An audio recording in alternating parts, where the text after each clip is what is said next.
Hierdie is Straatwys. Goeiemôre, goeiemiddag, goeienaand. My naam is Dion Loos. Nou vandag is een van daardie dae, die dag wanneer alles en almal se lewens weer na normaal toe terugkeer na die vakansie en die feesseisoen. Ja, alarm dalk vanoggend weer afgegaan en jou kalender en jou dagboek is besig om vol te raak en die roetine trek weer sy skoene aan. En ja, dit kan 'n mens half bietjie depressief maak, want dit was lekker. Dit was lekker om jou poniestert los te maak, om te kan asemhaal sonder 'n horlosie en 'n dagboek, om buite die spanning en struktuur van elke dag te leef. Nou ek skryf nogal baie en ek weet, 'n stuk wat jy skryf bestaan uit woorde, maar nie net uit woorde nie. Daar is sekere dele wat jy bold maak, wat die leser se aandag moet trek. Daar is italics, daardie skewe woorde wat gewoonlik iemand anders se aanhaling is. Daar's dele wat onderstreep is, soos opskrifte en hoofstukke en afdelings. Maar die meeste en die bulk van enige storie is normale teks. Dis daardie aanhou woorde, die sinne wat nie skree nie, maar wat eintlik die storie dra. En dis daar waar die betekenis van die opskrif en die bold en die italics eintlik woon. En nou sit ons hier aan die begin van die normale tyd van die jaar. Die bold van die vakansie is verby. Die italics van ander mense en kuiergaste het stil geword. En die hoofopskrif, hoofstuk 2026, is reeds onderstreep. En skielik voel dit vir jou stadig, né? Dit voel half boring. Dit is vir jou dalk uitputtend, asof dit lank gaan vat om weer momentum te kry. Maar hier is die waarheid.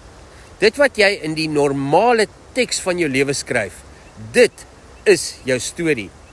Dis waar jy sin vind. Dit is waar jy groei en waar jy leer en waar jy val en weer opstaan, waar jy lief het, waar jy seer kry, waar jy deurdruk en waar jy hoop. Dis normaal. Maar normaal beteken nie sonder betekenis nie.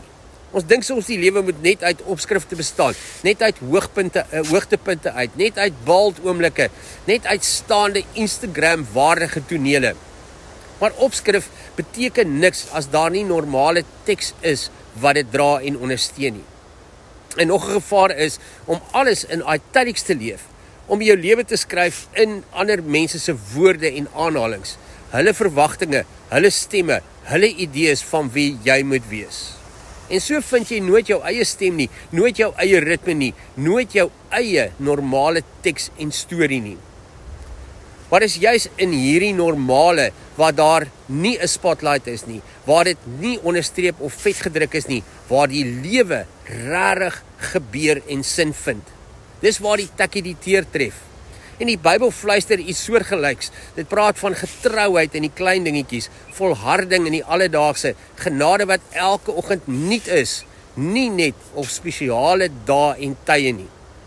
Wees hierdie jaar ook jou eie mens in jou eie normaal van elke dag. En hier is dalk die laaste en bevrydende gedagte, want wie het gesê normale herinneringe en teks hoef vervelig te wees? Wie het gesê gewone dae kan nie ook mooi wees en spectacular wees nie? Jy kan jou normale teks inkleer soos jy wil. Jy kan beelde skryf wat mense laat glimlag en mense geïnteresseerd hou in jou. Jy kan stories leef en vertel wat hoop bring. Jy kan selfs jou eie font kies, jou manier, jou styl en jou stem. So gaan leef voluit, nie net in die opskrif en die bold en die onderstreepte dinge van die lewe nie, maar in die normale, alledaagse teks van elke dag. Ek hoop jy het 'n wonderlike dag en tot ons weer saam stap, mooi loop.